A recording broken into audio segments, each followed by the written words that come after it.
got all over my hand. Hey guys, it's Katie. Welcome back to my channel.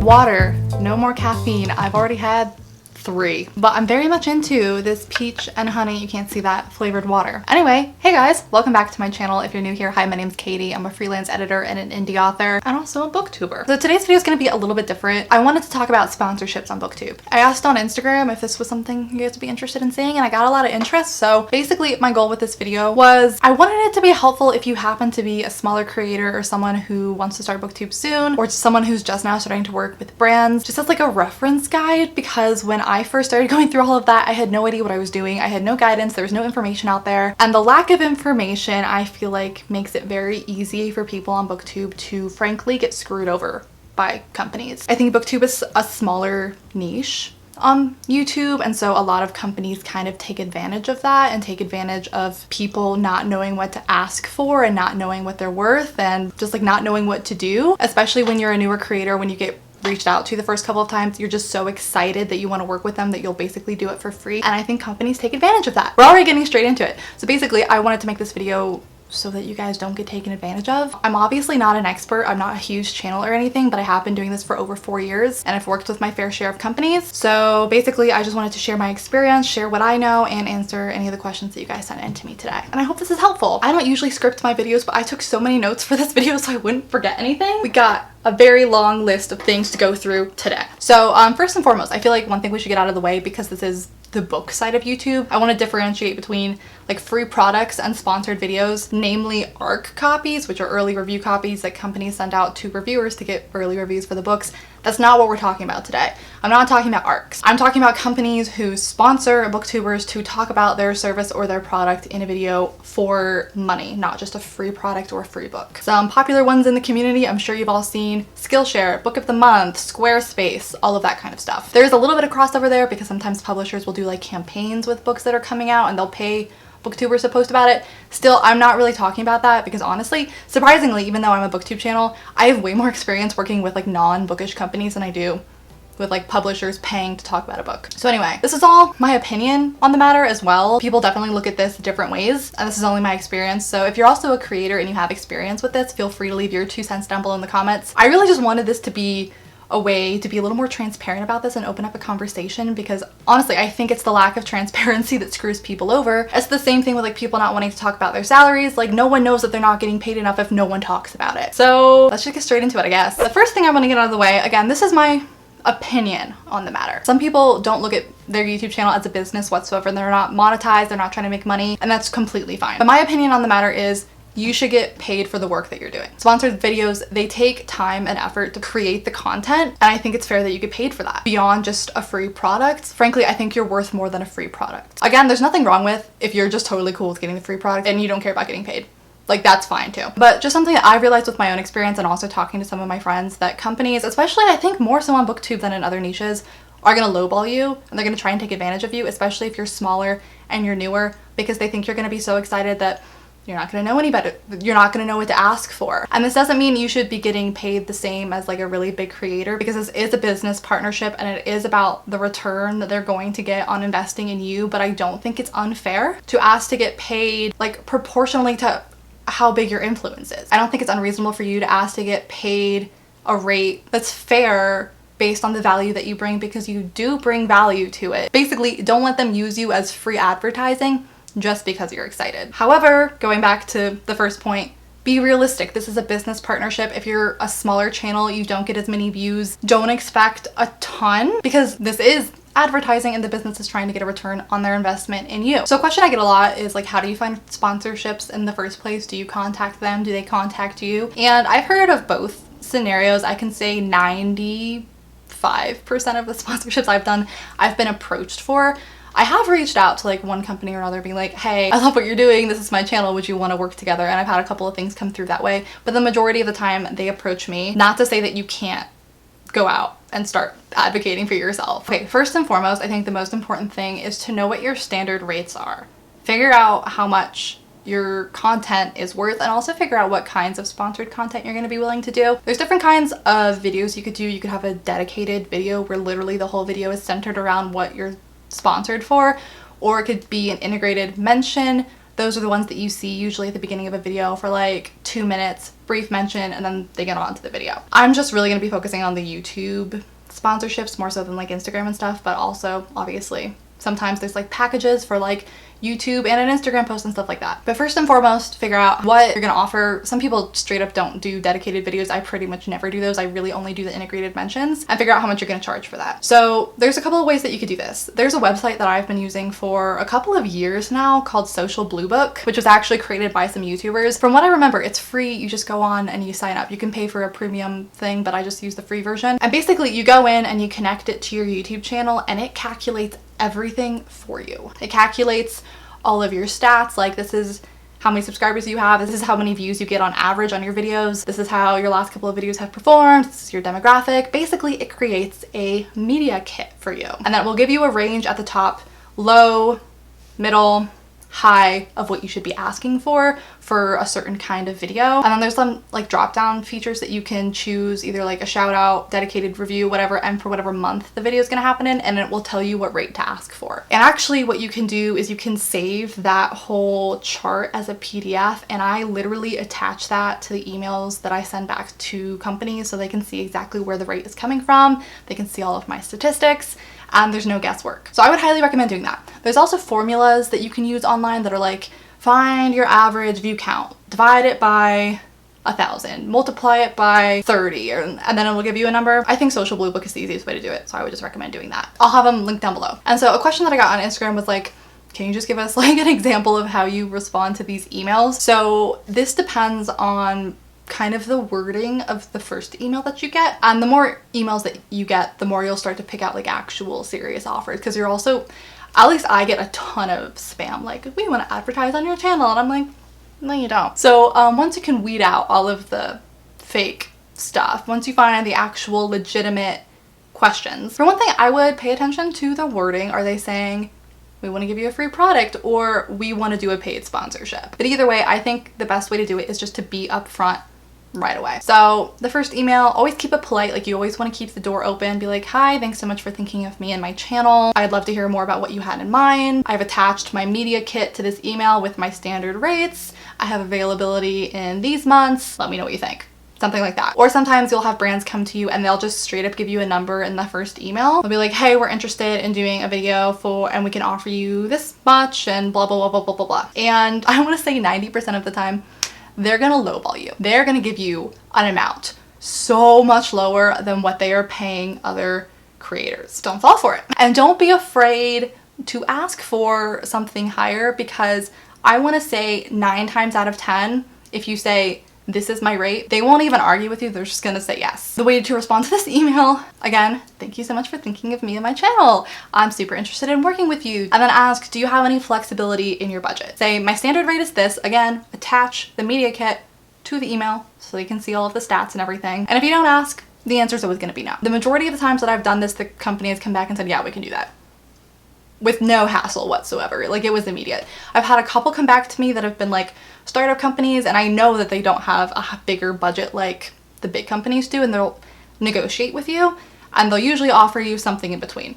And if I really like the company, I really want to work with them, sometimes I'll just take it. But also know it's okay to say no and to walk away from an opportunity if you feel like someone's not willing to pay you what you're worth. Now, if you have a company who reaches out to you and asks you to talk about their product in a video and they just want to send you the free product, and you say, this is my standard rate, and they're like, oh, we can't do upfront deals at this time.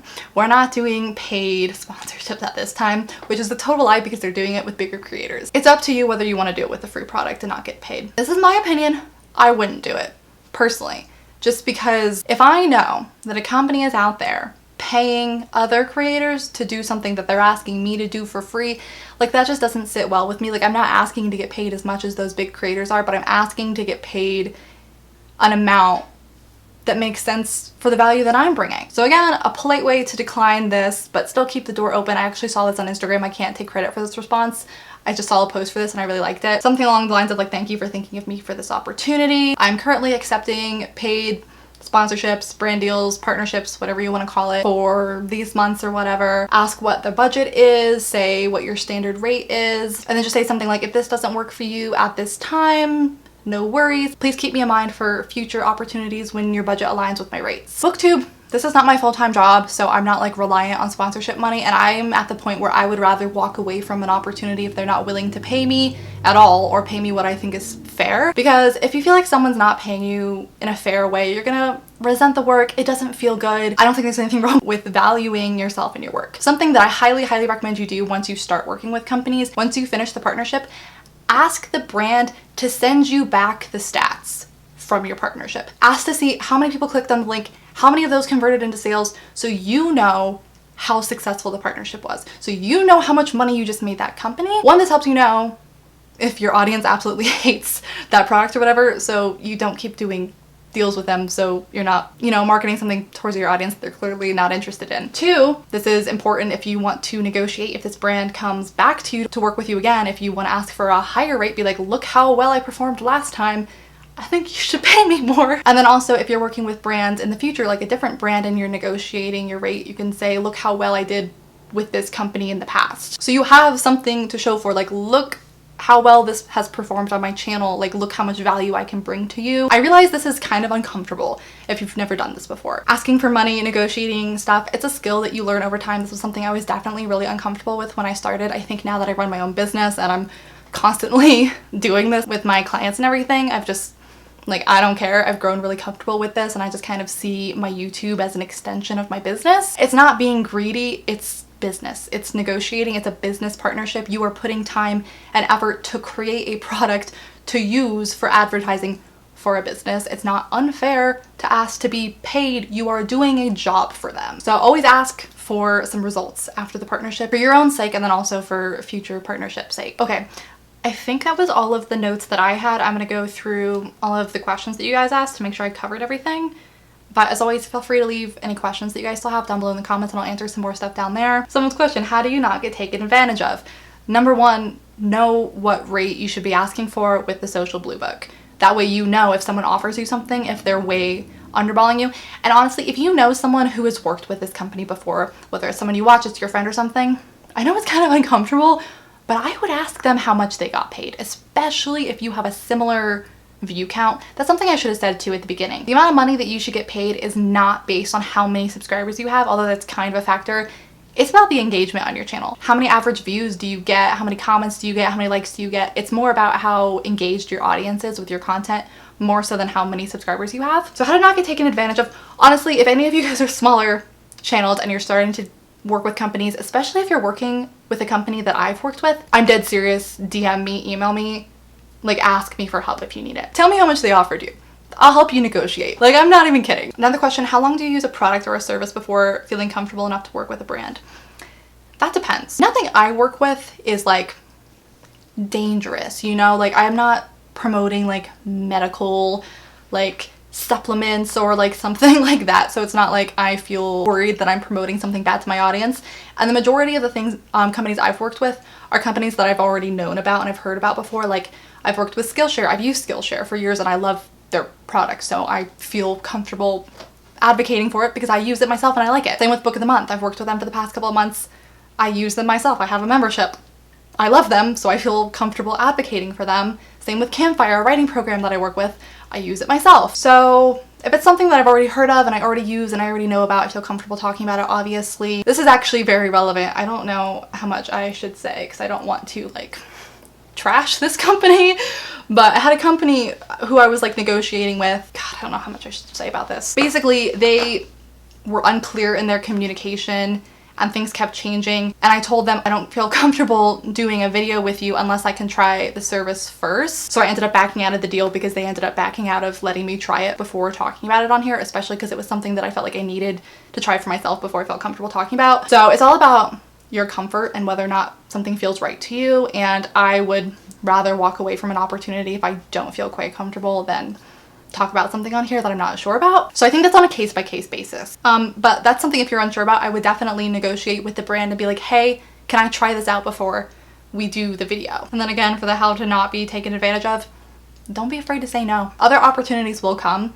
And honestly, this could 100% be in my head, but I am convinced that once I started like really advocating for myself and once I started saying no to more brands and being like, no, this is my standard rate, and walking away from opportunities that I felt like weren't willing to pay me enough, that's when more opportunities started coming in, and like cooler opportunities and like companies I really wanted to work with, ones that were willing to compensate me fairly. So honestly, I think saying no to the wrong things opens up doors to the right things. Generic examples on how to respond to an offer, I think we kind of went through that already. You know, if you don't feel comfortable about asking for a certain amount of money right off the bat, you could always just ask for more information. Like, hey, thanks so much for thinking of me and my channel. I'd love to hear more about what you had in mind, and then have them elaborate. And if they didn't tell you how much they were going to pay you in the first email, if you say that, they'll probably tell you in the second email. Also, so if you're going to use Social Blue Book, if your channel is one that is growing rapidly or changing, you're getting more subscribers, your views are going up, make sure to go on there and refresh the page and re-download the PDF pretty frequently, because those numbers will change if your numbers are changing. I think those were all of the main points. I'm trying to think if there's anything else that I can talk about. I have some experience with long-term contracts from companies where they lock you in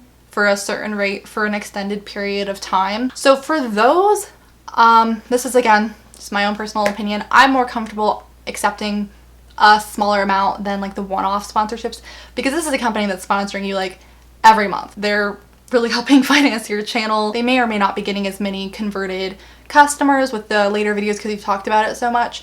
So I think having a lesser rate for those kind of things is okay, especially because honestly, long-term contracts are so nice because you don't have to worry about it. You don't constantly have to be emailing or negotiating over and over again. The long-term contracts are where it's at. That's why I just always say, like, be gracious, be professional, always put your best foot forward, like create content that you're proud of, because if a company approaches you for one video and it does really well and they really liked your video and they really liked working with you, they're gonna come back and want to work with you again. So always be gracious, always be professional, and always put your best product out there that you can. Someone asked, how do you structure deals?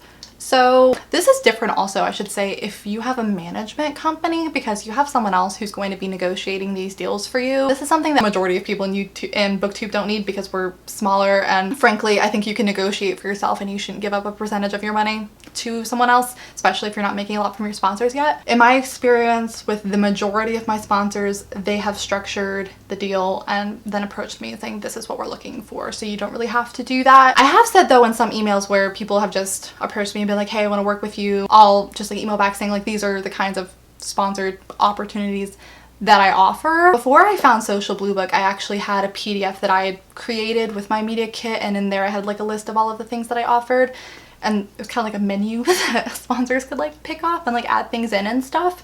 So you could do that, where you could offer other things. It's honestly just how comfortable you are negotiating for yourself. But especially when you're first starting out, I think the brands will structure the deals mostly for you. How do you find them? You know, if you see a sponsor going around Booktube, you see them working with a lot of other creators and they haven't contacted you and you want to work with them, I don't see anything wrong with emailing them and just saying, hey, this is my channel, would love to work together in the future, and just reaching out and putting yourself on their radar, because they might really be interested in working with you. They just haven't found your channel yet. There's so many channels that honestly it's kind of chance how they happen upon certain people. And then also something that happens is once you finish up with a sponsorship, sometimes they'll ask you for recommendations for creators that they can work with next. So anyway, I think that's gonna be it for today's video. I hope this was helpful. If you have any other questions, feel free to comment them down below, and I will just see you guys in my next video very, very soon.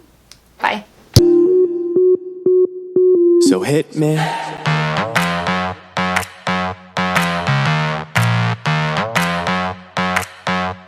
So hit me.